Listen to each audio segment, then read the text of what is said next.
Bonjour, bienvenue sur la chaîne Lotus Pacham. Donc voilà, écoutez, ce soir on va faire la Belge qui médite, un peu comme hier. Je suis un petit peu désolée, j'ai pas eu le temps de faire la vidéo d'aujourd'hui parce que j'ai dû faire des courses et voilà, je me suis un peu perdue en route. J'ai rencontré des personnes très intéressantes. Et donc voilà, donc là ce soir je vais faire un espèce de petit mix, hein, c'est-à-dire que je vais toujours tirer l'oracle des sorts enchantés parce que je trouve que c'est très intéressant et ça donne un petit peu, on va dire, la tendance. Ensuite je vais faire mon oracle perso que j'ai pas avancé du tout. Je voulais vous dire aussi que en fait vous voyez à côté de l'oracle des sorts enchantés, vous avez en fait un collier. Donc en fait, je l'ai fait en fonction des dates de naissance en fait des personnes. Voilà, c'est pour l'ancrage. Ça marche très bien. Je vous le confirme, hein, puisque j'en ai fait pour vraiment quelques personnes et ça a été très. Il y a eu des résultats en fait. Tiens, voilà. Donc ça, en l'occurrence, c'est le mien. Voilà, je fais en fonction de la numérologie et puis aussi bon, quand je discute en fait avec les gens. Voilà. Donc ça, c'est pour dire aussi que les cristaux, les pierres sont vraiment très intéressantes et je me permets en fait de vous redire qu'il y a une chaîne qui est très bien, qui s'appelle Saint-Cide, qui est en fait une personne en fait qui tire les tarots avec les pierres. Donc moi, j'ai pas assez de capacité, vraisemblablement, il les connaît très très bien, il est très fort et je vous recommande aussi cette chaîne qui a l'air de débuter ou de commencer, enfin voilà, je ne sais pas véritablement. Et donc en fait, en tout cas, après mon tirage de tarot, eh bien, je vais vous lire quelques passages. Donc voilà, alors vous verrez, c'est très éclectique. Et en tout cas, ça va vous donner en fait la tendance, en tout cas, pour cette nuit, hein, puisque en fait, la Belge médite, hein, donc c'est à partir de minuit que j'upload. Vous voyez, c'est après le couvre-feu. Bon, c'est vrai qu'en France, c'est 21h, mais ici, en Belgique, c'est bien, on nous a laissé un petit peu plus de temps. Voilà, on va dire que les Belges sont un petit peu plus intelligents, en tout cas pour le moment. Voilà, donc écoutez, je vais commencer. Donc voilà. Donc je mets toujours mes plumes, hein, puisque évidemment les plumes, ça symbolise beaucoup de choses. C'est peut-être aussi des gens qui vont vraiment, qui vont vouloir écrire peut-être. En tout cas, je vous recommande. Donc voilà, l'oracle des sorts enchantés, la magie médiévale de la nature. Alors, bon, j'ai pris toutes mes cartes à l'envers, donc je les retourne. Donc en fait, là, ça concerne de la magie. Ça concerne vraisemblablement une personne en fait qui a l'ouverture du troisième œil. Ça concerne en fait, on va dire, de l'énergie, très lumineuse, hein, blanche, hein, évidemment. Donc en fait, là, on est vraiment dans la Merkaba. Pour certaines personnes, il y a des personnes qui vont s'intéresser évidemment beaucoup aux plantes, visiblement, beaucoup à la guérison aussi, la guérison du corps. Et, euh, et donc en fait, il y a aussi un triskel. Il y a aussi de nombreuses plantes. Alors, je vais lire. Alors, où est-ce que j'ai mis ce livre? Ah, il est là. Donc, je vais lire la magie. Donc voilà, puisque c'est la magie pour ce soir, pour cette nuit. Alors, la magie. Donc il s'agit de puissance, d'imagination et de sorcellerie. Donc en fait, il y a des personnes, on va dire, soit vous avez des capacités médiumniques hors du commun, soit en fait, il y a des personnes qui, on va dire, qui cheminent, mais on va dire avec des personnes autour d'eux qui ne sont pas forcément très très positives pour être carrément négatives, puisque de la sorcellerie, évidemment, ce sont des énergies qui sont très basses.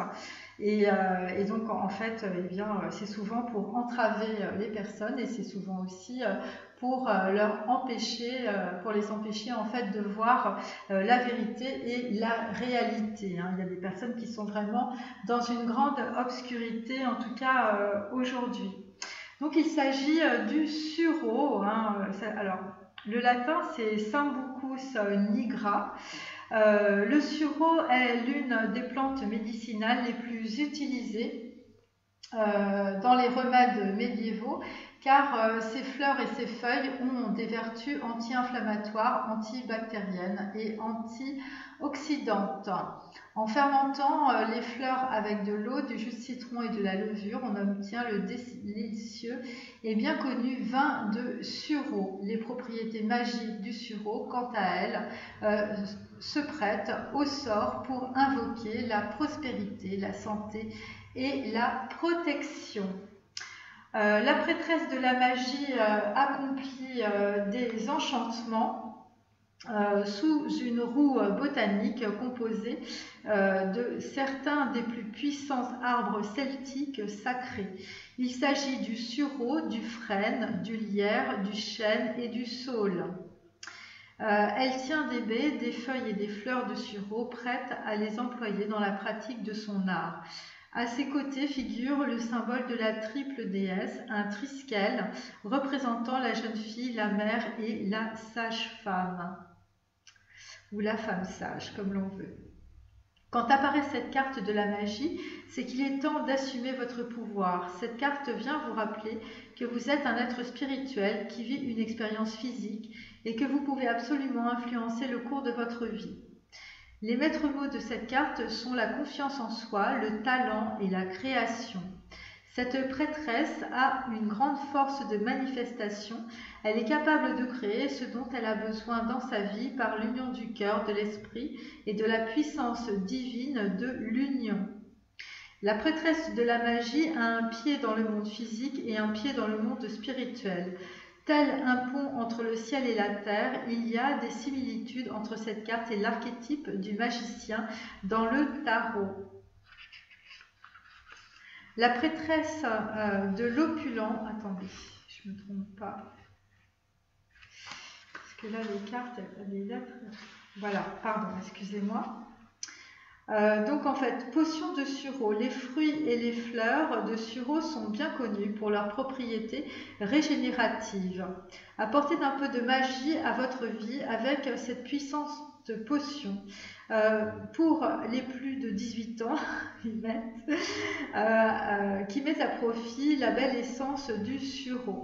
Donc mélangez 30 ml de liqueur de sureau, 20 ml de cordial de sureau et 20 ml de jus de citron dans un shaker rempli de glace. Secouez vigoureusement et versez le tout dans un verre givré terminé avec du champagne. Bon bah écoutez, là ça va être formidable, en tout cas pour vous. Donc là en fait on avait donc la carte de la magie. Alors voilà, donc en fait je prends. Donc là nous avons la carte de l'abondance que je vous lis tout de suite.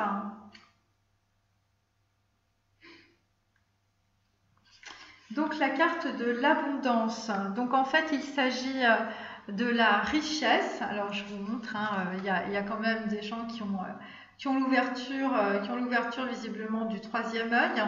Vraisemblablement, on peut symboliser les colonnes de part et d'autre par des bâtons, donc de la passion. Donc en fait, visiblement, il y a quelqu'un qui est en route avec un écu quelqu'un dans la main. C'est par rapport à de la guérison, il y a vraiment des personnes qui sont en train de se réveiller et vraisemblablement c'est vraiment par rapport en tout cas à un projet passionnant ou par rapport à une relation sentimentale qui va visiblement vous passionner. Ça peut être de l'amitié mais ça peut être aussi de l'amour. Donc voilà, en tout cas ça va vous apporter beaucoup d'abondance. Donc en fait là il s'agit de la cannelle. Cinnamomum zeilanicum. Cinnamomum zeilanicum. Le chaud et riche parfum de la cannelle est associé à l'abondance depuis l'Égypte antique. Au Moyen-Âge, les plats sucrés comme salés servis à la table des rois et des aristocrates étaient agrémentés d'une profusion de cannelle, signe de richesse et de haut rang. La cannelle est communément utilisée dans les sorts pour attirer l'argent, la prospérité et la réussite. Sur le plan métaphysique, la cannelle peut redonner confiance en soi et transformer le malheur en bonheur. La prêtresse de l'abondance est entourée de symboles de profusion. La pièce d'or et les colonnes décoratives suggèrent un cadre luxueux. Elle se tient sous une roue botanique composée de cannelle, de clous de girofle et d'oranges, végétaux connus pour symboliser la prospérité. Est également représenté le chakra racine rouge, chargé d'attirer la richesse matérielle. Le symbole de l'œil de la déesse, quant à lui, indique le désir de vitalité et de solidité financière. Quand apparaît la prêtresse de l'abondance, c'est qu'il est temps de commencer à concevoir de nouveaux moyens de produire de la richesse dans votre vie. Voyez comment vous pouvez varier vos sources de revenus. Vous pourriez, par exemple, désencombrer votre maison et vendre ou échanger les objets dont vous souhaitez vous débarrasser. Une autre idée serait de transformer une passion en activité rémunératrice en parallèle de votre emploi principal. Vous pourriez aussi vous essayer à la bourse ou encore chercher à réduire votre consommation de biens superflus. L'abondance a des connotations différentes selon les personnes. Pour certains, c'est un voyage à l'étranger, pour d'autres, des économies à la banque. L'abondance, cela peut être des draps de soie, un somptueux jardin paysager ou encore une vue magnifique. Certains pensent que le vrai luxe, c'est d'avoir une abondance de temps sans jamais devoir se presser. Ah, ça, je suis complètement d'accord. Découvrez ce que signifie l'abondance pour vous et trouvez comment l'intégrer dans votre vie. Donc, attirer l'argent grâce à de la cannelle. Utilisez les propriétés magiques de la cannelle pour créer de la richesse. Cet astucieux sortilège est adapté du fantastique ouvrage d'Eden McCoy, Wicca, An Irish Pagan Tradition. Un soir de nouvelle lune, coupez une grosse pomme de terre crue en deux. Évidez chaque moitié avec une petite cuillère et placez-y une bonne quantité de cannelle, en bâton ou en poudre. Refermez la pomme de terre à l'aide de 8 cure-dents, puis plantez-la sous une jeune plante aromatique à la pousse rapide, comme le romarin ou le basilic. À mesure que la plante poussera et que la lune se remplira, la sensation d'abondance se développera dans votre vie. Essayez de vous procurer de la cannelle vraie et non de la cannelle de Chine ou casse en latin. Donc en fait on dit cinnamomum zeilanicum plutôt que de la cinnamomum cassia. Cela dit, dans la pure tradition de la magie domestique, si vous disposez de casses uniquement, le charme opérera malgré tout, car ce qui importe le plus, c'est l'association de parfums et l'intention dans la réalisation du rituel. Donc voilà pour l'abondance. Donc il y a des personnes, en fait là vous êtes en train de chercher comment trouver l'abondance, et l'abondance peut revêtir plusieurs façons en fait de développer en tout cas votre abondance dans votre vie. Là en fait on vous demande d'être patient ou patiente. Donc voilà, visiblement il y a Saint-Michel qui n'est pas loin puisqu'on a déjà le dragon. Le dragon aussi en Chine, c'est pas du tout comme dans les pays, on va dire, chrétiens. Le dragon, évidemment, est signe aussi de prospérité. Ça veut dire aussi que vous êtes sur la bonne voie. Alors, patience et longueur de temps. Il faudra lire aussi La Fontaine, c'est assez intéressant, La Fontaine. Voilà, La Fontaine magique, de La Fontaine. Alors, la patience, grâce, recul, finalité ultime. Bon, bah écoutez, il y a des gens qui sont en train d'être dans peut-être dans la patience, dans le silence aussi, dans la réception. Visiblement, vous vous occupez plus trop de ce qui se passe autour de vous. Hein, il y a un grand recul. Hein, voilà, visiblement, c'est très important pour vous parce que, évidemment, vous allez passer un step. Hein, puisqu'hier, on avait les stupas. Donc, en fait, on est en train de passer par plusieurs seuils. Et c'est assez rapide, en tout cas, pour certains ou certaines. Alors, la patience, il s'agit du saule, Salix alba. Poussant généralement à proximité de l'eau, le saule est souvent associé aux légendes aquatiques, aux émotions et à la déesse de la lune. Les propriétés magiques du saule s'appliquent dans les sorts de protection et d'amour. Du fait de son action antalgique, l'écorce de saule était très utilisée au Moyen-Âge pour soulager les souffrances physiques. Bon, bah, si vous avez mal au dos, aux jambes, n'importe où, à la tête, eh bien, prenez des décoctions de saule. La prêtresse de la patience se tient sereine parmi des chatons, des feuilles et des cosses de saule. Elle est vêtue de vert émeraude, donc évidemment chakra du cœur, mes amis, et accompagnée d'un serpent de mer. Gardien du saule, symbole des profondeurs aquatiques de l'émotion des mortels. La prêtresse de la patience est associée au milieu du printemps dans l'hémisphère nord, période allant du 15 avril au 12 mai, au cours de laquelle est célébrée la fête de la fertilité de Beltane. Le saule nous enseigne la patience et la sagesse d'attendre que les choses mûrissent à leur propre rythme. La carte de la patience vient nous inviter à trouver de la satisfaction dans l'attente. La patience nous encourage à rechercher une vue d'ensemble, à dépasser les querelles mesquines et les idées étriquées, et avoir le courage de faire face. Il est important de comprendre la finalité ultime de votre situation actuelle, ce qui peut impliquer que les choses ne se passent pas aussi vite que vous le voudriez. Les maîtres mots du saule sont la grâce, l'accompagnement et la protection. Donc là, il y a des personnes qui vont recevoir beaucoup de bénédictions. Essayez de changer de point de vue. Imaginez que vous observez votre vie d'en haut plutôt que de vous empêtrer dans tous les petits détails.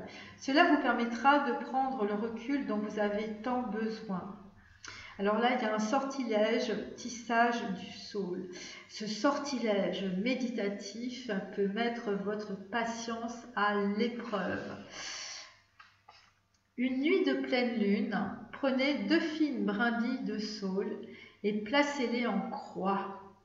Attachez la croix avec de la laine ou du ruban vert, puis enroulez la laine ou le ruban autour des brindilles. Tressant le fil, tour à tour, au-dessus et en dessous, comme pour confectionner un œil de Dieu. Cette activité permet à votre mental de ralentir et requiert de la patience dans les doigts pour créer un joli motif. Exposez ce charme dans un endroit bien visible pour vous rappeler que tout vient à point pour qui sait attendre. Bon, bah écoutez, voilà, soyez patients et soyez patientes. En tout cas, les choses visiblement vont arriver. Il y aura visiblement des vœux exaucés. Alors, bon, alors on va mettre les cartes un petit peu comme ça. Ça va être joli. Enfin, on va essayer. Bon, j'y arrive pas. Voilà, et là, nous avons la magie. La magie, elle veut bien. Voilà. Alors, on va prendre mon oracle maintenant. Je vous promets, demain, je vous fais une vidéo de tarot, mais là c'est un peu décousu parce qu'en fait, il y a des choses que je dois dire, que je dois vous lire, Et donc voilà, c'est pour ça. Donc, voilà, donc restez bien jusqu'à la fin parce que pour certains, en tout cas, visiblement, c'est des choses qui vont leur parler. Je suis en train de...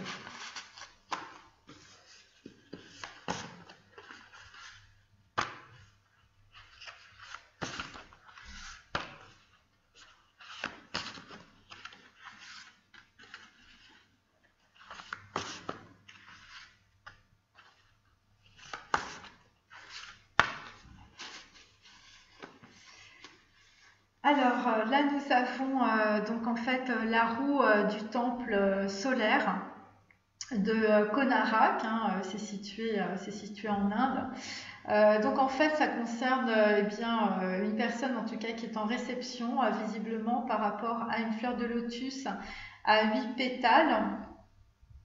Donc en fait pour les personnes qui m'ont demandé, eh bien effectivement en fait le tatouage que j'ai c'est aussi le sutra du lotus. Donc en fait ça concerne une personne qui est dans le recul, qui est peut-être dans le redoublement par rapport à une situation. Voilà, vous êtes dans la régression, vous étiez peut-être dans la routine de votre vie. Vraisemblablement, en fait, il y a des personnes qui subissent un supplice. Ça concerne la causalité du karma. Donc voilà. Après, c'est la puissance aussi de la nature. Donc en fait, vous êtes poussé par votre karma à renaître et en fait à, on va dire, peut-être rétablir l'équilibre pour recommencer quelque chose de nouveau. Ça concerne aussi la roue de l'existence. Ça concerne aussi un marqueur. Ça concerne pour certains masculins, mais c'est aussi pour des féminines, de l'ordre, de l'expansion. Et donc là, visiblement, c'est le Mahanaya, donc en fait, voilà, c'est la durée d'un cycle complet, vraisemblablement. Donc en fait, c'est aussi le cycle de la mort et des renaissances. Et donc en fait, ce sont des personnes, en tout cas féminins ou masculins, qui vont aller vers la guérison. Mais donc en fait, là, vous subissez, voilà, peut-être quelque chose de très douloureux. Et vraisemblablement, c'est l'effet en fait des causes, l'effet de la causalité.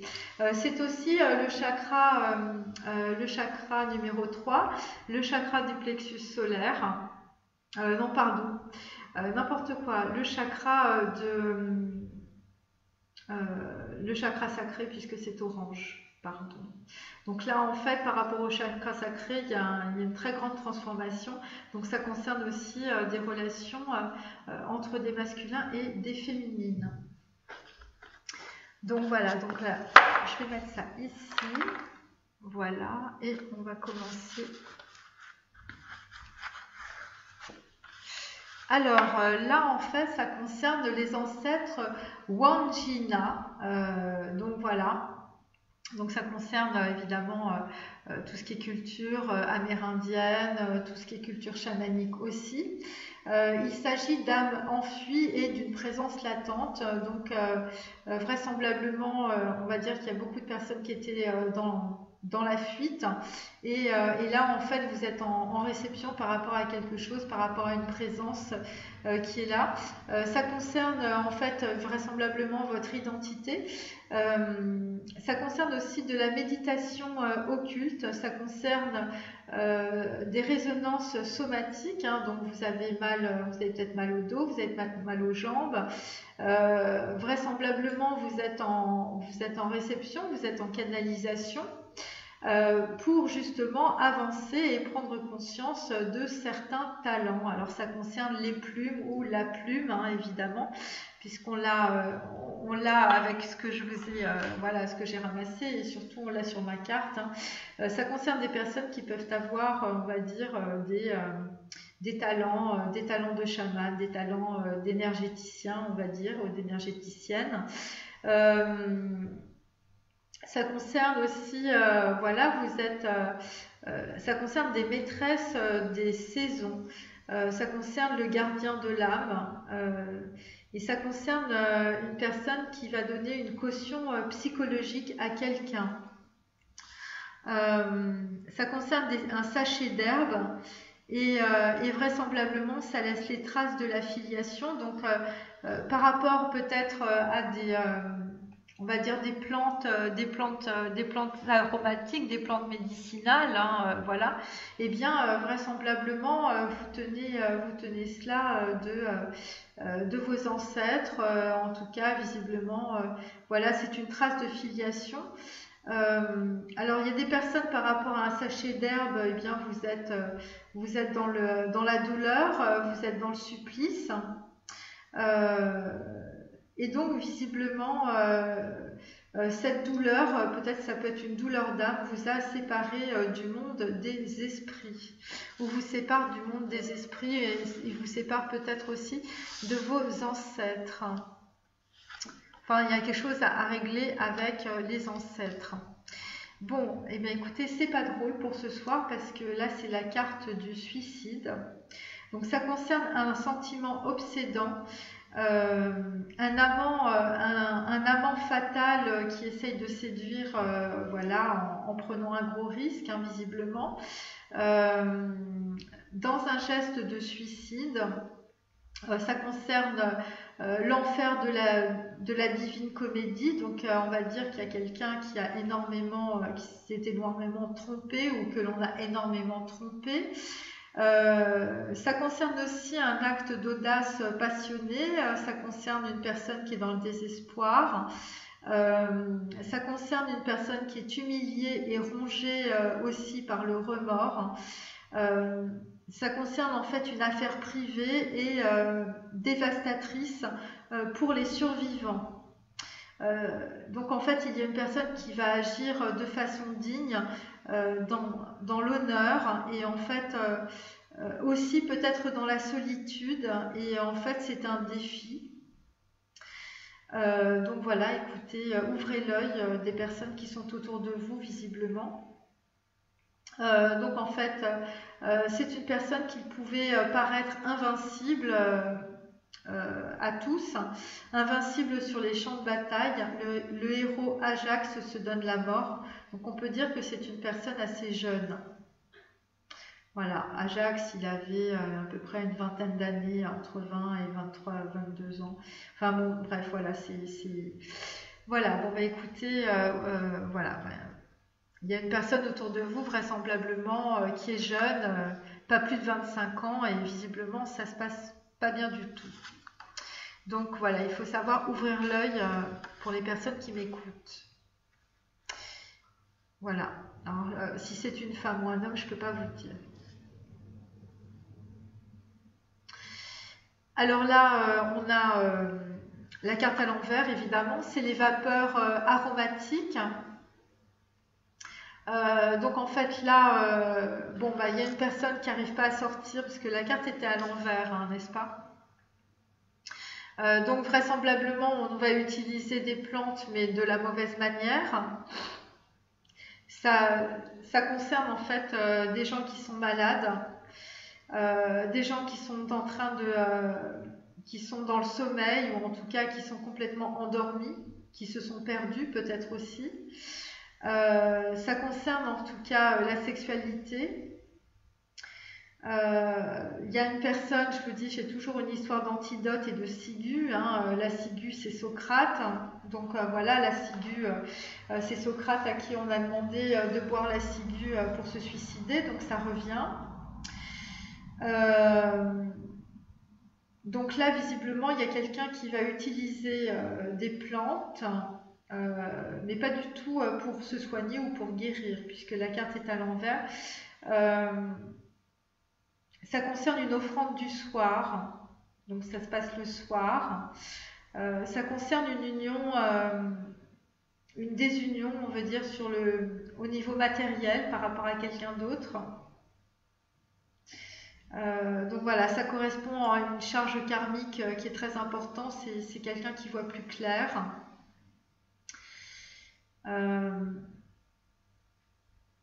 Et ça concerne une relation sentimentale visiblement qui se passe mal. Et vraisemblablement, c'est en rapport, en tout cas, c'est une situation, c'est un redoublement karmique par rapport à vos ancêtres. Il y a des personnes dans votre famille, ou peut-être dans une famille de quelqu'un de très proche, en fait, qui s'est déjà suicidé ou qui se suicide. Ou en fait qui a attenté à sa vie, hein, évidemment. Donc là, j'ai la carte de la voiture. Donc on va dire que quelqu'un va vite. Quelqu'un va très vite. Ça concerne un espace confiné, hein, ça concerne visiblement quelqu'un qui est dans le recul. Ça concerne votre identité, parce qu'on avait tiré aussi qu'il y avait une personne qui n'aimait pas son nom. Vous portez des masques. Et là, visiblement, vous ne savez plus où vous en êtes. Ça concerne une folle histoire d'amour. Ça concerne du sex appeal, de l'attirance, de la sexualité. Carte numéro 22, c'est votre flamme jumelle. Et là, visiblement, vous consommez beaucoup d'alcool, ou vous consommez beaucoup de drogue, ou beaucoup de médicaments. Parce que vous étiez dans des relations bon marché. Bon, je suis désolée, j'ai écrit ça comme ça. Ou ça pouvait être des personnes en fait que vous mettiez sur un piédestal.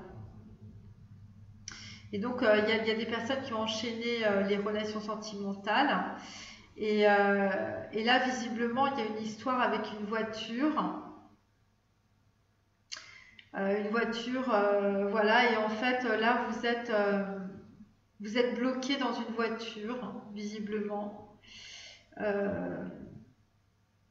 Alors, il y a des histoires de déplacement, vraisemblablement. Mais moi, ce que je sens, c'est... voilà, il y a une espèce de passion dans une voiture. Il y a quelqu'un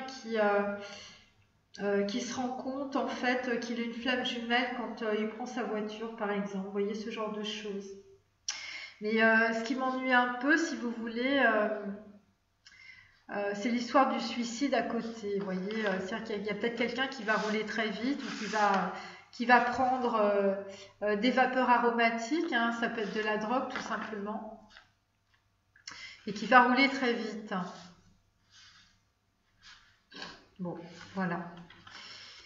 Donc là, en fait, là, c'est le miroir.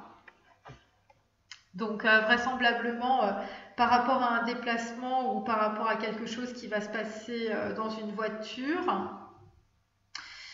Alors, j'espère que vous n'allez pas vous prendre un mur, hein, voilà. Donc, en fait, là, la vérité par le reflet du miroir. Et donc, vraisemblablement, vous allez vous regarder dans la glace. Donc là, il y a des gens qui sont de l'autre... voilà. Le monde des rêves attend de l'autre côté du miroir. Donc là, en fait, on est un peu comme dans l'opéra, on est sur Orphée et Eurydice. Vous voyez, il y a quelqu'un qui va récupérer son Eurydice en plongeant dans le Styx, hein, en allant au plus profond des abysses. Hein, c'est l'enfer, hein, voilà. Donc il y a quelqu'un qui passe en enfer en ce moment, hein, visiblement.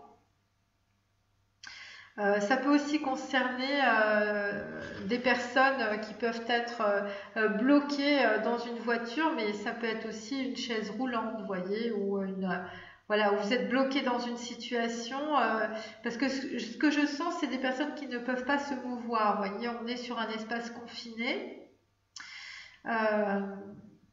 Et donc là, vous allez voir la vérité par le reflet. Donc il y a une histoire avec un visage peut-être que vous connaissez ou que vous ne reconnaissez pas. L'illusion finement dessinée. Hein. Donc il y a une personne qui a beaucoup truqué sa vie ou qui a été un truqueur dans ses relations sentimentales. Vraisemblablement, il y a une histoire aussi de réceptacle. C'est-à-dire qu'en fait, vous allez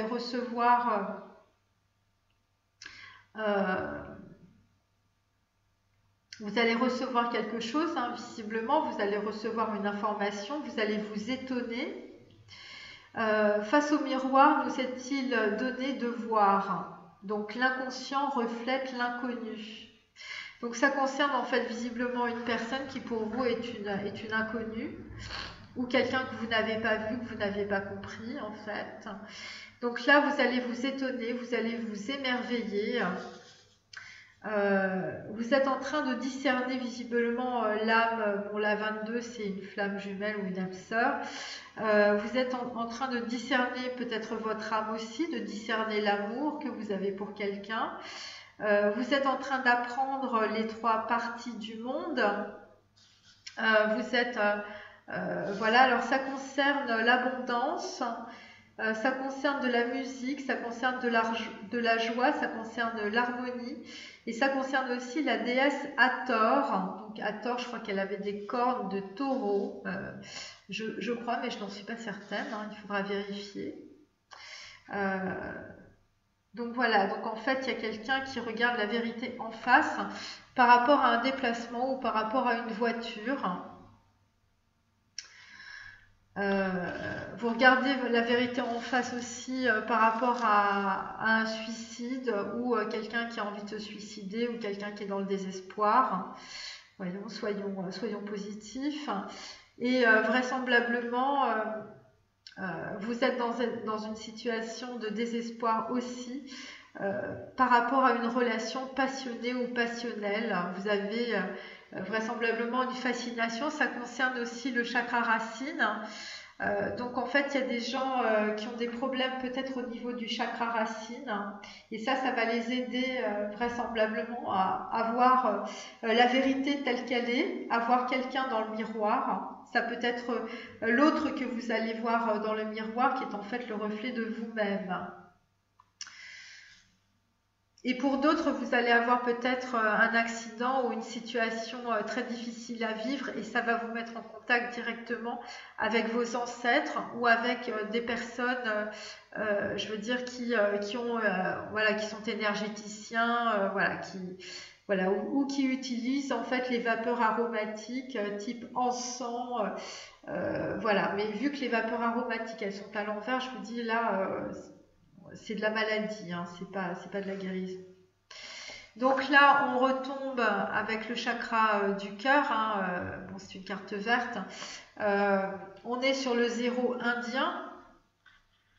Le zéro indien, écoutez, on arrête tout, hein. C'est l'arrêt de tout mouvement, hein. Et là, c'est quelqu'un qui est vraiment en survie. Ça concerne un code binaire. Alors, les codes binaires, c'est 0, 1, 0, 0, 1, vous voyez ce genre de choses. Donc, visiblement, il y a quelqu'un qui a mal à la tête.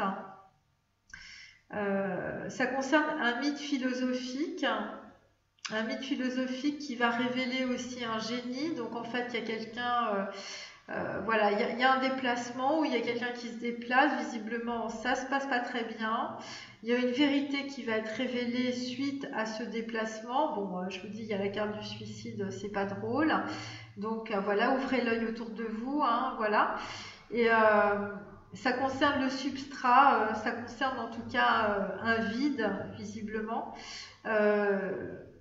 Et donc en fait, c'est une personne qui, par le chakra du cœur, va passer du monde concret au monde abstrait. Ça concerne en même temps un succès commercial. Vous êtes en train de préparer quelque chose et il va y avoir un très, très gros succès commercial par la suite. Pour l'instant, vous allez tomber dans un trou noir. Et donc, en tout cas, visiblement, cette situation va vous mettre dans un espace vide, propre, un espace propre. Et donc, ça va vous permettre, si vous voulez, de créer quelque chose, hein, puisque là, vous allez sortir du temps. Ça concerne de la chaleur, de la vitalité. Ça concerne en tout cas une réserve de vacuité intérieure. Hein. La vacuité, évidemment, c'est quand on fait koan, hein, c'est quand on n'a plus on n'a plus d'ego, on va dire. Et c'est là l'œuf cosmique. Et donc, en tout cas, pour certains, vous allez être totalement vidé de votre orgueil et de vos préjugés. Et ça concerne un masculin, force vitale masculine. Là, vous allez tout reprendre à zéro. Bon ben voilà, écoutez, c'est ce que je pouvais dire en tout cas de cela pour aujourd'hui. Alors, je vais entamer mes lectures. Alors pour ceux qui... vous allez comprendre en fait les corrélations évidemment, et pour moi ça me permet... voilà, donc en fait j'ai, juste avant évidemment d'ouvrir ma vidéo, j'ai ouvert... des livres, comme je fais d'habitude, sauf que là je les ai ouverts avant parce que c'est plus compliqué, donc en fait il faut au moins que je les lise une fois parce que voilà, tout ce que je vous lis normalement voilà, c'est pas j'ai pas lu avant, c'est ça qui fait tout l'intérêt. Et donc là en tout cas c'est par rapport à une lettre d'un moine tibétain. Alors quand je l'ai lu, moi ça m'a fait penser au Beaune. L'emploi du mot sacré dans la méditation, 19 juin 1920. Le sujet que nous avons à traiter aujourd'hui est d'une telle profondeur et d'une telle importance vitale que votre crainte à le considérer est tout à fait normale. Peu importe ce que nous pouvons dire sur cette question, nous pouvons seulement en toucher le bord, et les abîmes de ce qui sera laissé sous silence peut sembler si profond que les données communiquées pourront paraître trop petites. Je cherche d'abord à établir certains postulats fondamentaux qui, bien que compris comme concepts mentaux, peuvent encore être trop profonds pour une compréhension facile. Bon bah écoutez, on vous demande de vous accrocher. Ces postulats sont au nombre de 5 qui sont extraits d'un nombre trop grand pour votre compréhension. Ces postulats sont eux-mêmes basés sur certains faits fondamentaux, au nombre de 7 qui ne sont pas encore tous compris. Dans son exposé sur les principes de la doctrine secrète, en fait, HPB en a traité 3, peu importe qui c'est. 4 demeurent encore cachés, bien que le 4e émerge quelque peu par l'étude de la psychologie et de la science mentale. Les 3 autres principes apparaîtront pendant les 3 prochaines rondes. Cette ronde, évidemment, c'est la roue du temple, voilà. Cette ronde connaîtra la compréhension du 4e principe. Ces postulats se présentent comme suit. Que tout ce qui existe est basé sur le son ou sur le mot. Que la différenciation est le résultat du son. Que chaque plan, le mot produit un effet différent. Qu'en accord avec la note du mot ou la vibration du son, le travail de construction ou d'élimination sera accompli. Que l'unique triple mot a 7 clés et que ces 7 clés ont leur propre sous-son. Il s'agit évidemment des 7 chakras. Voilà, ou des 7 vases, ou voilà, dans l'arbre kabbalistique, c'est pareil. On va de Yesod jusqu'à Rorma, jusqu'au chakra numéro 11, et après dans la Merkaba. C'est la même chose en fait. Dans la compréhension de ces faits de base réside beaucoup de lumière sur l'emploi du mot dans la méditation. C'est le Christ qui vous dit aussi, au début était le Verbe, vous voyez. Donc en fait, par le mot, en fait, on va créer un son qui va créer une réalité. Dans la grande émission originelle du mot sacré, les 3 souffles originels, avec leurs 7 sons, un souffle pour chacun des 3 systèmes solaires, la note fut différente. Bon, ben ça, on parle de Bereshit, on parle du début, en fait, de la création du monde. Et les sons sur un ton différent. Dans le premier système, l'achèvement du premier souffle, la culmination, fut l'émission sur une note majestueuse, la note Fa. Alors ce qui est intéressant aussi, c'est de reprendre évidemment le théorème de Pythagore, parce qu'en fait il faut savoir que la société pythagoricienne de l'époque en fait avait établi en fait un triangle avec des sons évidemment, et il faut se souvenir aussi que les lettres hébraïques ont des sons aussi dans la Torah. Donc voilà. Et donc en fait là, quand on parle de note Fa, évidemment, on parle aussi des rugissements en fait de la création du monde. La note qui constitue la note de base de ce système, la note de la nature manifestée. Cette note est à elle doit être ajoutée la seconde note pour ce second système. Ceci n'est pas pleinement émis ou complet et ne sera pas terminé jusqu'à la fin du plus grand cycle. Le logos l'a fait résonner. Alors le logos, c'est Dieu, c'est Hachem, c'est Bouddha, c'est qui vous voulez. Hein, d'accord? Là, c'est le logos, hein, évidemment, puisque on est avant le bouddhisme. Enfin, moi, c'est comme ça que j'ai compris en fait ces lettres.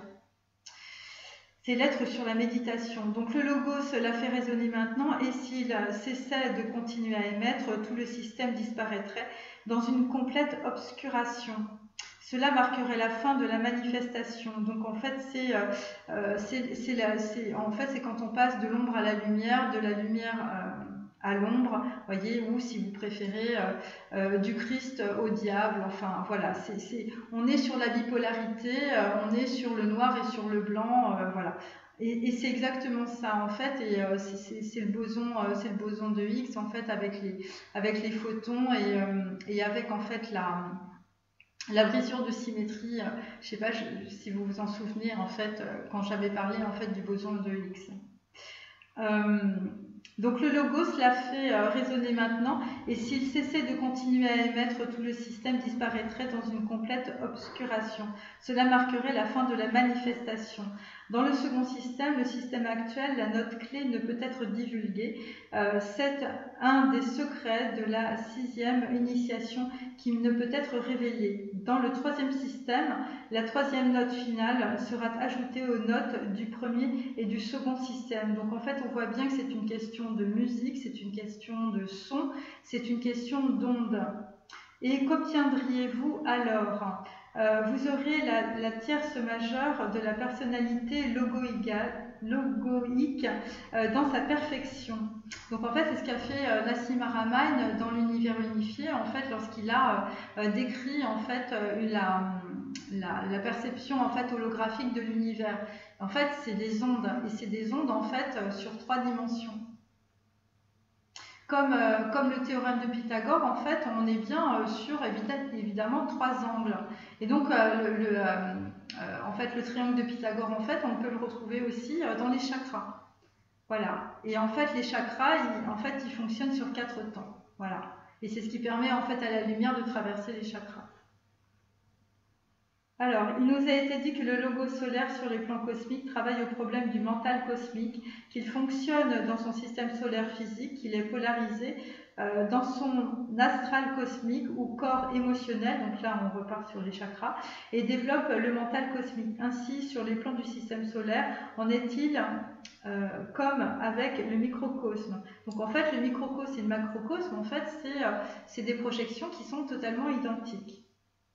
Donc ça veut dire que l'être humain en fait est vraiment le reflet en fait de l'univers. Donc ça veut bien dire qu'en fait vous avez de la lumière en vous, voyez, parce que les ondes en fait c'est de la lumière. Un exemple, par exemple, quand on fait vibrer à un certain niveau en fait des atomes, eh bien en fait on peut avoir l'équivalent d'un parfum. Donc voilà, donc c'est bien montré que c'est bien une onde. Et donc la lumière étant une onde, voilà. Donc les informations qui vous sont transmises par les ondes, en fait, c'est des informations lumineuses. Donc c'est plus que des ondes, c'est de la lumière. Dans la perception de cette correspondance et dans sa sage application réside l'illumination sur l'emploi du mot sacré dans la méditation. Donc système 1 correspond au corps physique, le système 2 correspond au corps émotionnel et le système 3 correspond au corps mental. Dans l'étude du mot ou du son, dans la formation de ces 3 systèmes, la construction du véhicule intuitionnel et la purification de la personnalité apporteront une aide pour l'emploi de ce mot. Nous diviserons maintenant ce que nous avons à dire en 4 chapitres et prendrons chacun d'eux séparément. L'effet créateur du mot sacré. Donc en fait, on voit bien que le verbe, en fait, tout ce que l'on dit en fait est créateur de réalité. L'effet destructeur du mot sacré, bon ben voilà, puisqu'il est créateur de réalité. Quand cette réalité est positive, eh bien en fait, elle crée la lumière. Quand ce mot en fait est négatif, évidemment, il est destructeur. Donc c'est la polarité évidemment que l'on retrouve dans l'atome. sa prononciation et son emploi dans une méditation individuelle, dans le travail de groupe, de congrégation, et pour certains résultats définis. Ses effets sur le corps et sur les centres et son efficacité dans l'alignement égoïque effective. Donc en fait, qu'est-ce que ça veut dire? Ça veut dire que quand le mot sacré est associé à plusieurs personnes, eh bien en fait, vraisemblablement, ça développe en fait une force de l'onde. Donc voilà. Aujourd'hui, nous pouvons continuer l'étude du sujet que nous avons traité hier. Nous avons divisé le thème en 4 parties et nous commencerons par les 2 premières parties. L'effet créateur et destructeur du mot. Quelques allusions seront seulement possibles pour constituer une base servante à l'application intelligente de la loi. Évidemment, ça concerne en fait la loi quantique, même si on est sur une lettre en fait de la méditation d'un moine bouddhiste, vous voyez, de 1920. Donc voilà. D'abord la vie, puis la matière, plus tard l'attraction de la matière vers la vie dans le but de sa manifestation et de son expression, ainsi que l'arrangement ordonné de cette matière dans les formes nécessaires. Le son constitue le facteur unificateur de l'impulsion motrice et le moyen d'attraction. Le son, dans son sens occulte et profondément métaphysique, signifie ce que nous appelons la relation entre. Voilà, et il est l'intermédiaire créateur, le troisième facteur reliant dans le processus de la manifestation.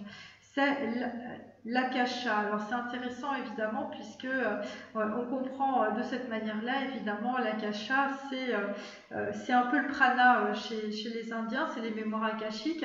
Et donc en fait, puisque tout, on va dire, rien ne se perd et tout se transforme, voilà, et bien ça veut dire qu'en fait on vit dans un espèce d'isotope fermé, qui est évidemment l'air que nous respirons. Et derrière cet air, évidemment, il y a des ondes, il y a évidemment les corps éthériques, hein, les corps énergétiques de chacune des personnes.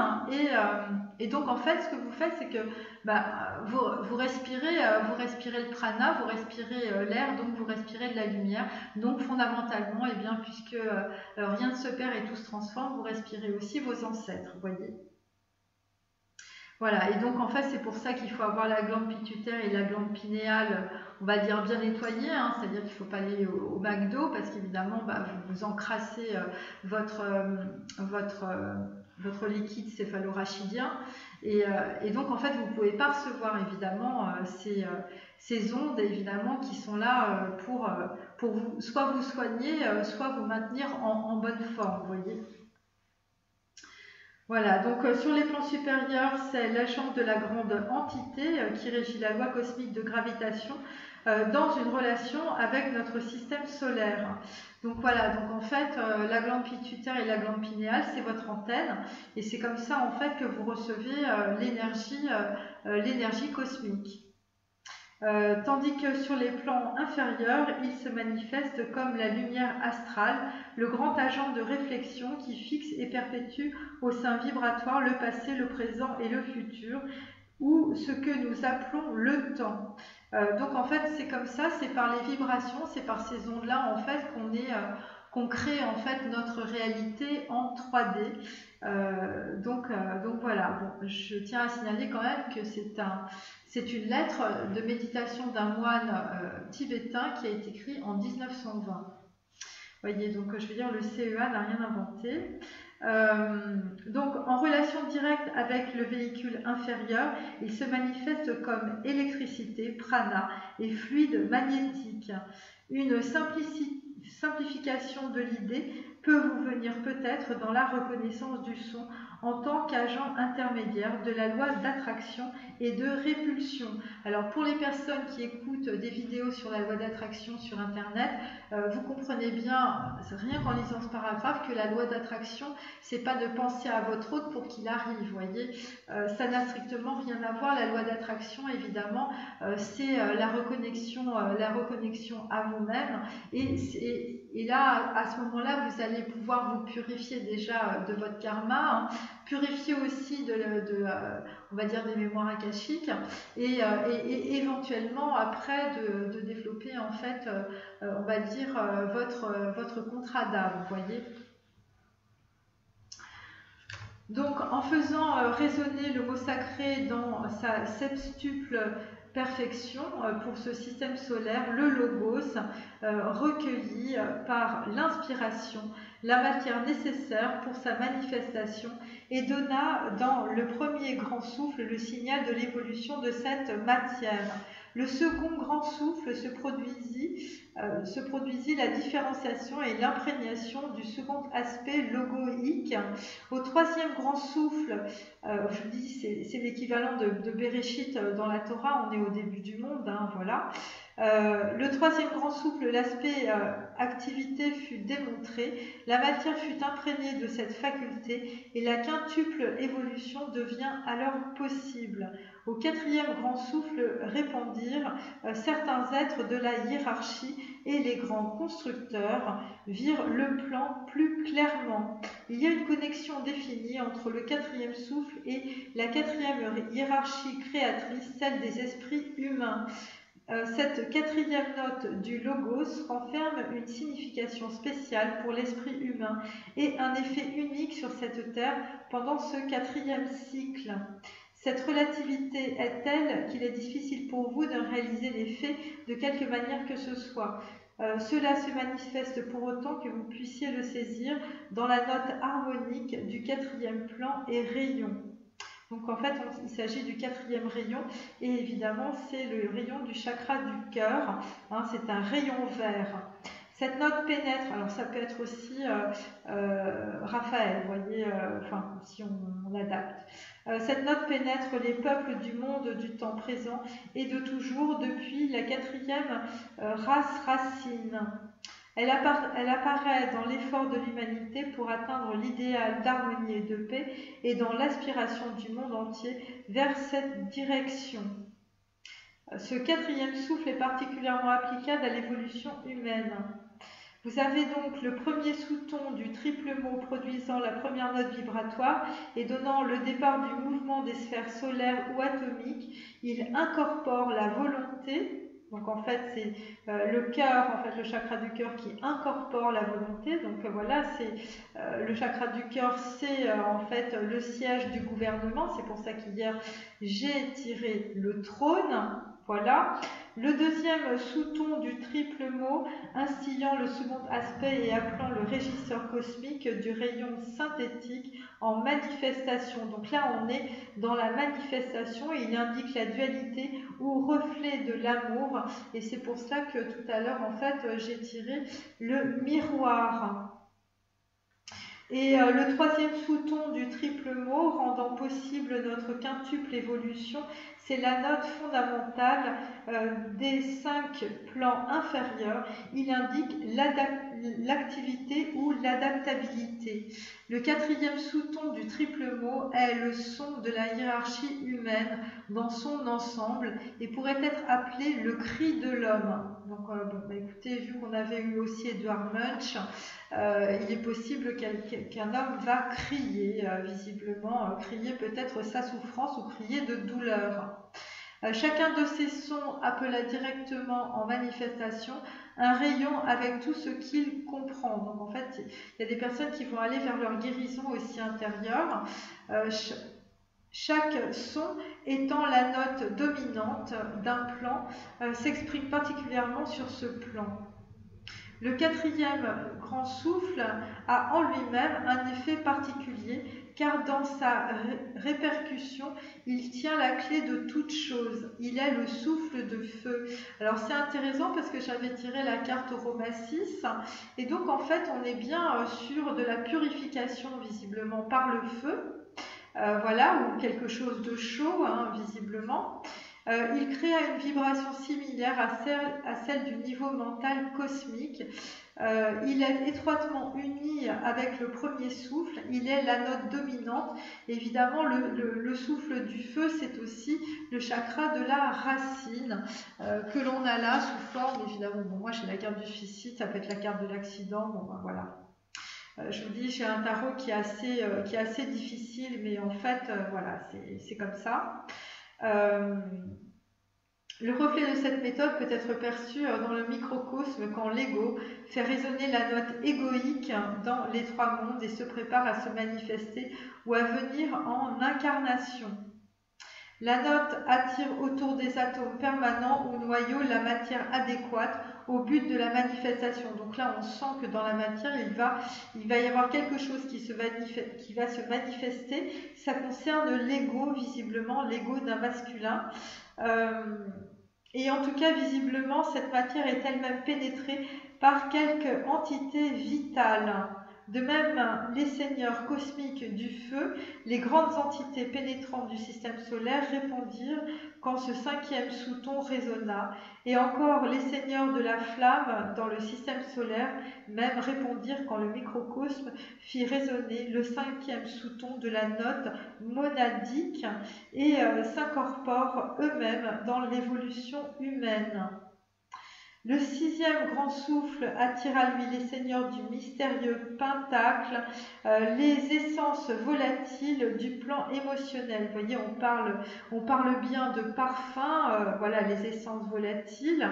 Ça concerne évidemment une personne qui va être énormément dans les émotions. La faculté du désir revêtue de matière, l'aspect aqueux de la vie logoïque.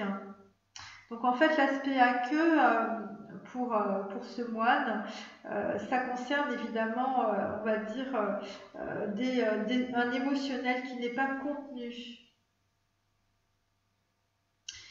Donc en fait, là, on est en train de décrire un processus, si vous voulez, voilà, que j'ai tiré dans ces cartes aussi.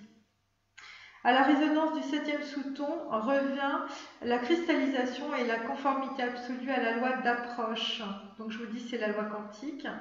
Il est le résultat, l'aspect dense de la manifestation, le point de la plus profonde expérience. Donc c'est pour ça qu'on a le zéro indien. Voilà, l'œuf cosmique. C'est pourquoi vous noterez sa connexion avec le rayon de la loi cérémonielle, un des grands rayons constructifs, un rayon qui règle la matière en établit des formes déterminées selon les modèles désirés. Oui, et bien ça c'est l'atome ou c'est la cellule, où en fait on parle aussi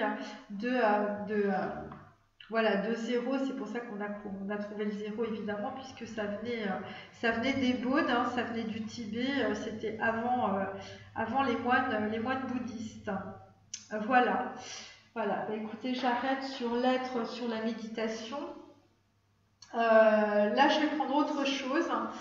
Ça n'a strictement rien à voir, mais je trouvais ça, enfin ça a rien à voir, non, ça a quelque chose à voir, mais en l'occurrence, c'est très intéressant aussi. Il s'agit du livre qui concerne Nelson Mandela. Je vous recommande ce livre parce qu'en fait on voit l'intériorité d'un homme en prison, donc c'est très symbolique hein, par rapport évidemment à ce que j'ai tiré, puisqu'en fait, bon bah écoutez, il y a une personne qui a envie de se déplacer ou il y a une personne qui est dans le recul, hein, on l'a vu, et donc en fait voilà. Alors, donc en fait c'est Nelson Mandela qui écrit à un de ses amis qui s'appelle Gotabaya. Voilà, Gotabaya en fait en Gujarati ça signifie grand frère. Mota signifie quelqu'un de plus âgé que soi. Voilà, c'est un signe de respect. Et Dadou était appelé Mota. Bon, voilà. Alors, depuis janvier 73, j'ai écrit 190 lettres à la famille, à des parents ou à des amis. Et au cours des 13 années passées, j'ai amassé une précieuse fortune de 199 lettres qui contiennent des sentiments d'amour et de dévouement, de solidarité et d'espoir. Donc en fait, ce qu'on peut dire d'un point de vue de la divination, c'est qu'en fait une personne va écrire à une autre et ça va être en fait, voilà, ça va être plein de solidarité et plein d'espoir visiblement dans vos échanges épistellaires. Certaines sont réalistes et sobres de façon inquiétante, tandis que d'autres sont extrêmement idéalistes. Te souviens-tu de la campagne de défi de 1952 avec ses mots d'ordre apostoliques, croisée des chemins, ou de notre vie. Bien sûr, tu t'en souviens, je peux encore voir noir, comme de la nicotine en tenue kaki, un bâton à la main, chantant avec sa congrégation ses hosannas vibrants et prête à marcher jusqu'au ciel. Mes lettres sont riches de tels sentiments. Ma tante qui m'aime et que je n'ai pas vue depuis 20 ans m'écrit des lettres pleines de vie. Une tête brûlée est apprivoisée par les siens, dit-elle, dans une de ses lettres, et elle me pousse à la soumission dans l'espoir qu'une telle attitude apportera un changement dans le cœur des parties concernées. D'autres se tournent vers la dernière arme à la disposition de ceux qui n'ont aucune suggestion à offrir. Ils signalent qu'ils prient sincèrement parce que, prétendent-ils, les dieux ne peuvent abandonner ceux qui recherchent leur protection. La troisième catégorie insiste sur le fait que l'on a cessé d'avoir recours à des occasions formelles et informelles dans le passé, et sur ce qui m'a influencé dans les 30 dernières années passées. Voici la riche moisson que j'ai récoltée dans la dernière décennie. Donc vraisemblablement, vous allez probablement aussi récolter beaucoup de correspondances. En tout cas, pour les personnes qui écoutent, c'est pour ça que j'ai beaucoup de plumes, peut-être. Il y a beaucoup de personnes qui écrivent ou qui vous écrivent. Mais aucune de ces lettres ne contient une note de désespoir ou de pessimisme, et toutes assurent qu'un jour nous serons de retour pour partager les plaisirs de la vie.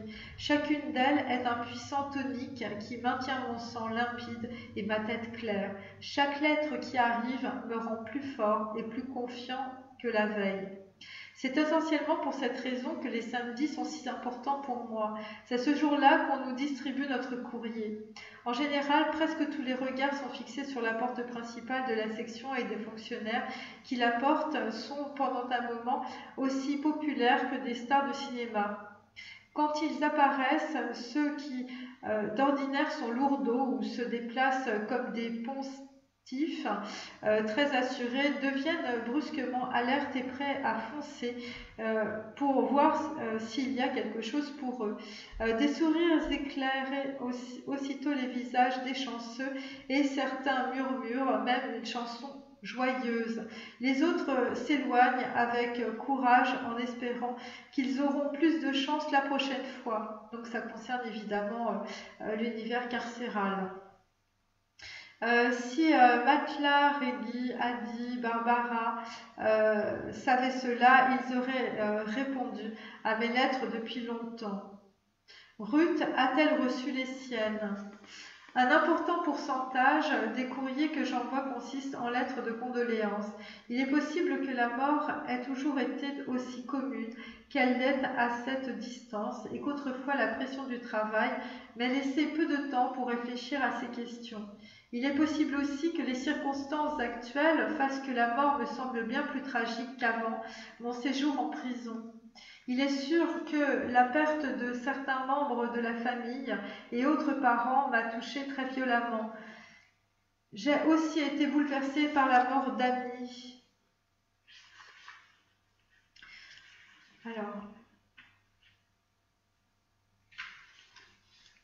Et d'autres dont j'ai gardé de tendres souvenirs. De telles pertes font évitablement qu'on se sent seul, qu'on s'est habitué à la vie en groupe. Il m'a été pénible de vivre loin des vieux amis et encore plus dur d'être loin de ceux que je ne reverrai plus.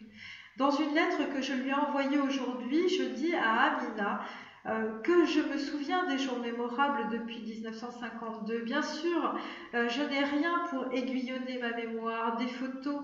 Tu peux ouvrir le tiroir, j'ai des dossiers que je peux consulter, des repères qui montrent la future direction des affaires. Mais je pense souvent à 46, l'année où Ismaël m'a présenté à toi. À propos, lui et moi sommes toujours en contact comme au temps de l'université.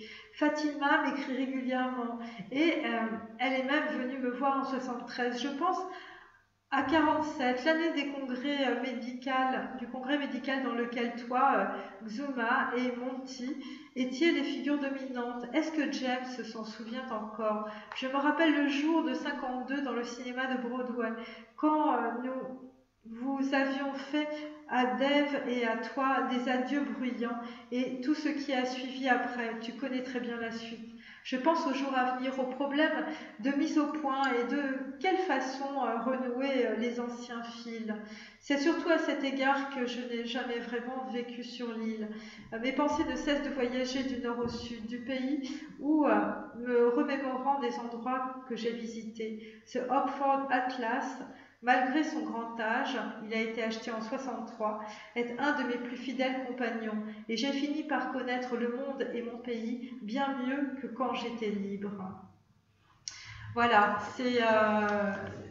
c'est des lettres en fait de Nelson Mandela à ses amis, des lettres de prison. Et ce qu'on peut dire aussi, c'est que lorsque l'on est enfermé, lorsque on a toute la journée pour regarder à travers sa fenêtre, eh bien on se souvient de toutes les personnes que l'on a croisées. Et donc en fait, on va dire qu'il y a beaucoup de personnes actuellement, féminines, masculines, peu importe, qui repensent en fait à ce qu'il s'est passé dans leur passé, parce que vous êtes dans un endroit confiné, vous êtes dans un espace visiblement où vous êtes bloqué, où la situation n'avance pas vraisemblablement. Et donc là, en fait, il y a des personnes qui font un très très gros reset sur leur vie. Voilà, vous êtes en train de... Il y a des personnes qui écrivent visiblement énormément ou on leur écrit énormément. Voilà, en tout cas, c'est un livre vraiment que je vous recommande vivement.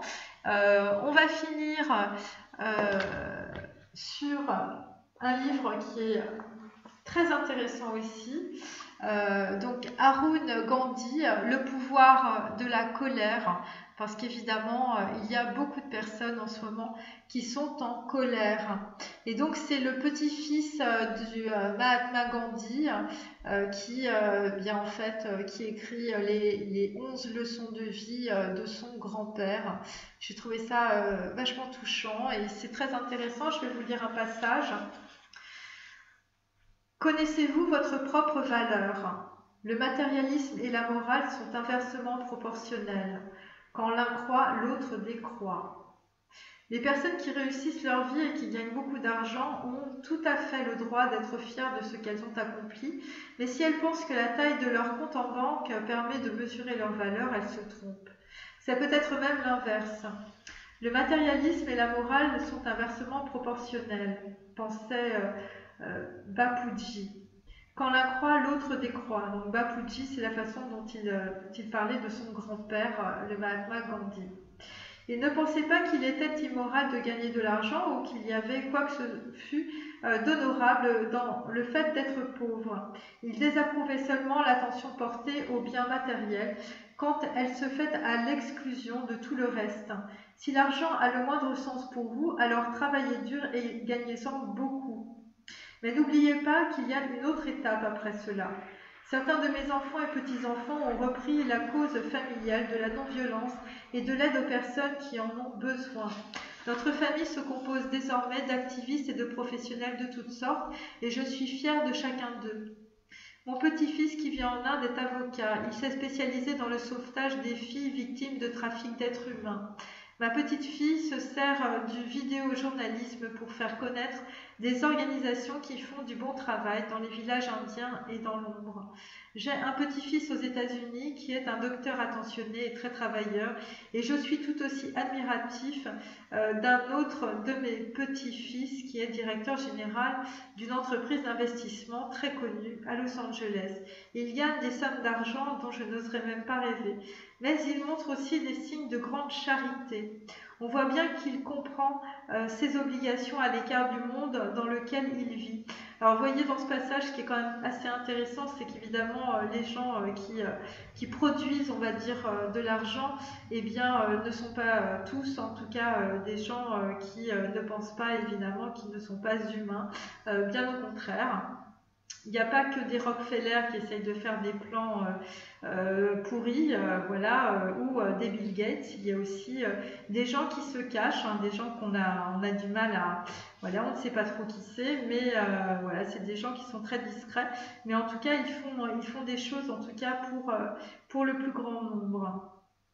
Comme je l'ai dit, on ne peut pas utiliser l'argent pour mesurer la valeur d'une personne, ni dans un sens, ni dans l'autre. Bapuji comprenait que beaucoup de causes majeures, comme l'éradication de la pauvreté, donc c'était le petit nom de Gandhi, la lutte contre les discriminations, l'amélioration des systèmes de santé nécessitent des capitaux. Il ne se serait jamais emparé de quoi que ce fût pour lui-même, mais il n'avait aucune gêne à demander que l'on soutienne ses luttes. J'ai essayé de suivre son modèle quand je suis arrivée aux États-Unis et j'ai eu l'idée de lancer un institut pour la non-violence.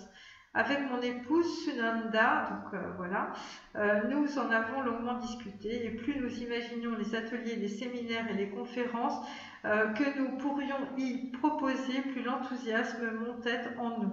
Nous pensions qu'il serait logique de placer cet institut dans un campus universitaire. J'ai donc écrit à un certain nombre de présidents d'universités pour leur exposer notre projet.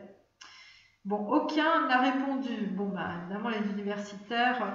Ah, j'ai un bouquin, mais je vous en parlerai plus tard. Vous voyez, les universitaires, maintenant, on dit ce que vous n'apprendrez jamais à Harvard. Donc, certains, je vous dis, vous n'avez pas besoin d'aller à Harvard, visiblement, puisque même les universitaires n'ont pas répondu au Mahatma Gandhi.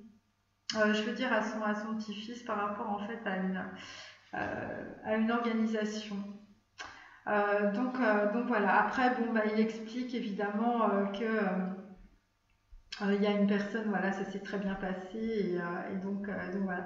Il a passé beaucoup de nuits blanches à chercher comment obtenir l'argent dont il avait besoin et donc en fait il avait la tête dans les images de son grand-père et donc en fait voilà, il est tombé son autographe et donc soudain je me suis souvenu que j'avais en ma possession des objets de grande valeur, une pile de lettres qu'il avait écrites à la main et que je conservais dans une boîte. C'était des lettres qu'il avait écrites à mes parents, à mes frères et donc en fait c'est comme ça, si vous voulez, qu'en fait il a retrouvé en fait les lettres de son grand-père et en tout cas il en a fait un livre. Je trouvais ça vraiment bien et en tout cas vraisemblablement c'est voilà, ça concerne en tout cas avoir de l'optimisme, voilà, ne pas, voilà, ça concerne en tout cas de la non-violence, enfin voilà, la non-violence, les enseignements de son grand-père. Donc voilà. Alors, on va finir par une petite, voilà, une petite carte des anges. Visiblement, pour certains, l'abondance va arriver avec la patience.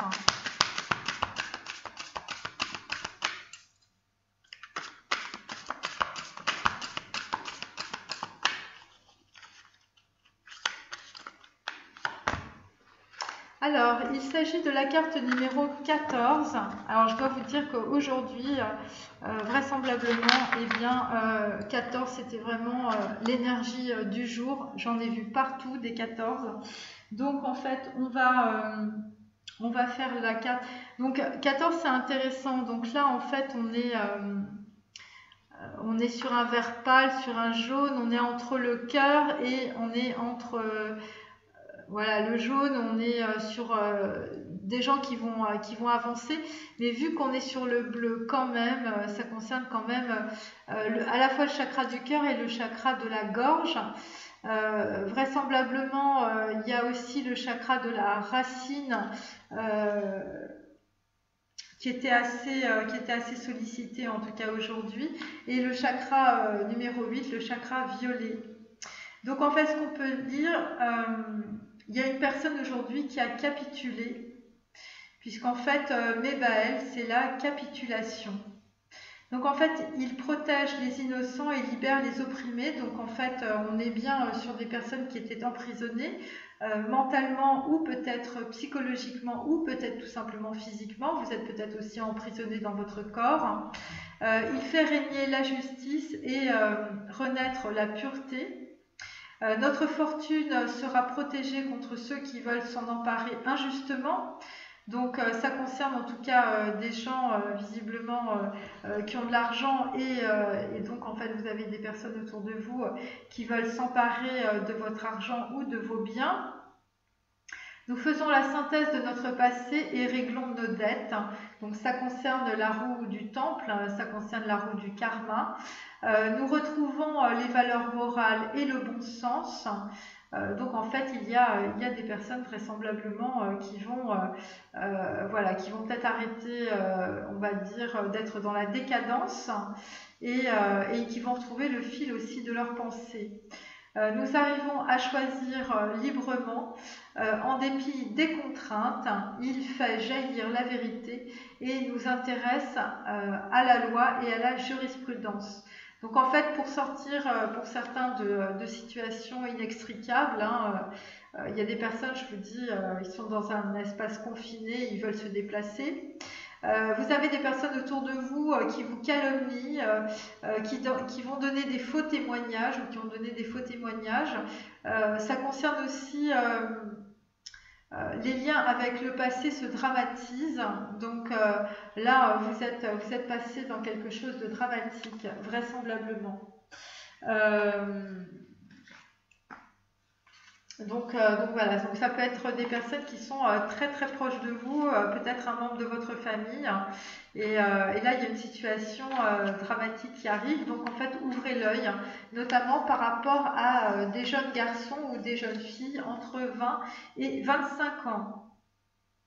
Voilà, parce que bon, c'est pas évident ce que j'ai tiré, mais bon, je laisserai cette vidéo pour cela. Alors, ta fortune sera protégée contre ceux qui prétendent se l'approprier. La vérité se frayera un chemin, elle se fera connaître concernant le sujet de la consultation. Donc, les personnes qui écoutent cette vidéo. On te rendra justice. Tu recouvreras la liberté, donc il y a des gens qui vont sortir de situations oppressantes, de situations où en fait vous êtes le prisonnier. Alors, vous êtes peut-être le prisonnier de votre famille, le prisonnier d'un contrat, le prisonnier de votre corps, le prisonnier d'un endroit, d'une situation. Voilà, il y a peut-être des gens qui sont dans les hôpitaux, ou des gens qui sont enfermés chez eux, ou des gens qui se sont mis en retrait, des gens qui sont isolés. Tes oppresseurs seront vaincus, ton innocence sera reconnue. Tu devrais faire des études de droit pour devenir avocat. Donc, bon, bah, écoute, il y a des gens, visiblement, ils ont la plume facile, peut-être qu'ils vont écrire ou en tout cas, ils vont exprimer quelque chose. Tu gagneras un procès. Tu pourrais réussir comme exorciste. Bon, bah, il y a des gens qui ont des forts, on va dire, vibrations de magnétisme, ou qui peuvent être magnétiseurs. Tes calomniateurs seront confondus, tes sentiments sont forts et dominants. Il s'agit de sentiments purs, c'est pour ça qu'on a la magie avec une femme visiblement qui a... je veux dire qui a une mandorle toute blanche. Il y a ça. Visiblement, la pluie ne tardera pas à arriver. C'est pour ça que j'avais l'ombrelle dans une de mes cartes hier. Tu projettes sur les autres une excellente image de toi-même ou de la personne objet de la consultation, donc qui regarde cette vidéo. Tu suscites l'amour de tout ton entourage, ou bien cet amour est suscité par la personne pour laquelle, eh bien, en tout cas, à laquelle vous pensez visiblement. Et donc, vraisemblablement, des gens autour de vous ont délivré des faux témoignages. Il y a beaucoup de calomnies, il y a des faux témoins, il y a des gens qui vont porter plainte contre vous. Et vraisemblablement, vous risquez de perdre, ou vous avez perdu un procès, parce qu'il y a eu des agissements malhonnêtes, où en fait des gens agissent très malhonnêtement dans votre dos. En fait, il y a vraiment quelque chose il y a une grosse tempête. Bon, alors, bon, c'est comme ça. Bon, visiblement, on va dire d'un point de vue, mondial, euh, 14, évidemment, c'est la guerre 14, ouais, voilà, ça concerne du mensonge, voilà, il y a beaucoup de mensonges, il y a beaucoup de gens qui sont oppressés dans des situations. Ça peut être des situations professionnelles, ça peut être des situations personnelles. Il y a beaucoup d'injustices. Et surtout ce qu'on en fait, on souligne beaucoup, c'est les faux témoignages. Et il y a beaucoup de calomnies. Voilà, et je vais quand même retourner l'autre carte. C'est Michael, carte numéro 48. Je vais quand même vous la lire. Voilà, parce que bon, voilà. Donc là, on est vraiment dans le chakra numéro violet. Donc voilà, il y a une prise de conscience visiblement par rapport à certaines personnes. En même temps, 48, ça fait 12, mais il ne faut pas le lire de cette manière-là. Ça concerne peut-être aussi des scorpions. 8, on est évidemment dans la lettre hébraïque Et. On est dans le chakra numéro 3. Hein, voilà, donc on a ce chakra jaune. On est sur quelqu'un qui clôture une situation. Voilà, et ça concerne en tout cas des effets. Voilà, il y a des gens qui vont aller visiblement vers la lumière ou qui vont être nettoyés par rapport au chakra de la couronne. Voilà, ça concerne du dédommagement. Et là, vous allez vous équilibrer, vous allez aller vers une certaine vérité. Visiblement, il y a des personnes autour de vous qui travaillent sur vous ou qui travaillent pour vous.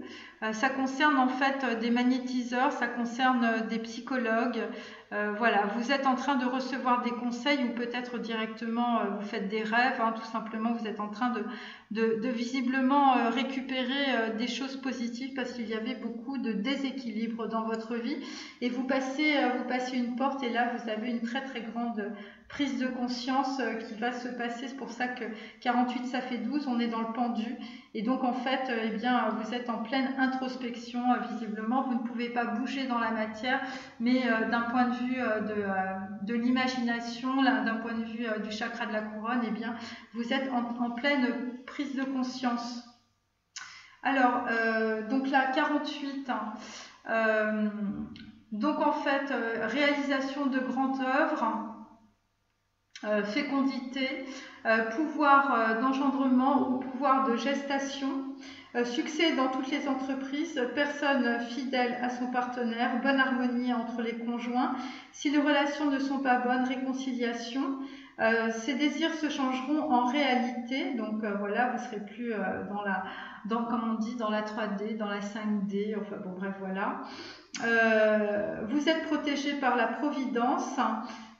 Il aura des pressentiments sur ce qui doit arriver. Bon bah écoutez, si vous avez des pressentiments, voilà, eh bien il y a une personne autour de vous visiblement qui est tellement dans le désespoir, voilà. Donc et puis les personnes qui écoutent aussi, voilà, si vous êtes vraiment totalement désespéré, eh bien évidemment il ne faut absolument pas passer à l'acte. Faites-vous aider.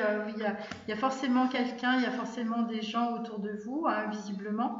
Voilà, n'attendez pas, allez voir les personnes avec lesquelles vous êtes. Voilà, soyez plutôt dans la réconciliation vis-à-vis peut-être de personnes plus jeunes que vous aussi.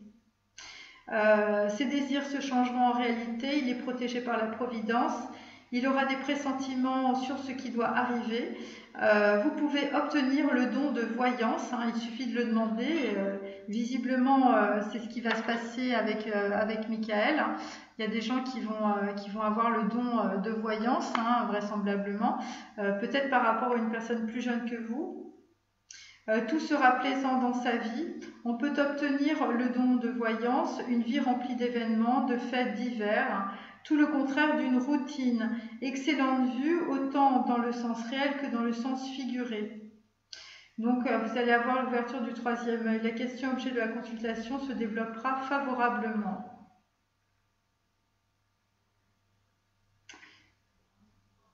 Donc en fait, on peut dire que certaines personnes autour de vous sont très jalouses. Vous allez peut-être vous avez fait dans le passé une union qui n'a pas duré ou qui a donné peu de résultats. Et vous avez rencontré des personnes de peu de valeur humaine. Ça peut concerner des personnes qui sont infidèles. Voilà. Et il y a des personnes qui n'ont absolument pas vu les personnes autour d'elles, que vous n'avez pas vu, vous étiez manipulé. Vous n'avez pas vu ce qui était négatif et ce qui était mal, en fait, visiblement. Il y a une opacité dans la vision des choses. Et ça, c'était dans le passé. Donc, en fait, là, vraisemblablement, on vous demande d'avoir énormément de clairvoyance aujourd'hui. Et ça concerne le chakra de la couronne. Voilà, bon bah écoutez, je vais vite me dépêcher de poster cette vidéo. Donc écoutez, ouvrez l'œil autour de vous. Si vous êtes fâché avec peut-être des personnes plus jeunes que vous, ça peut être un membre de votre famille, eh bien appelez-le immédiatement et voyez si ces personnes voilà, sont bien. Hein. Ayez le don de clairvoyance. Si vous ne l'avez pas, évidemment, demandez-le. Hein, vous allez l'avoir. Voilà. Bon, bah, écoutez, cette vidéo est maintenant terminée. Je vous remercie de l'avoir suivie. Et je vous dis à demain pour un tarot complet. Au revoir.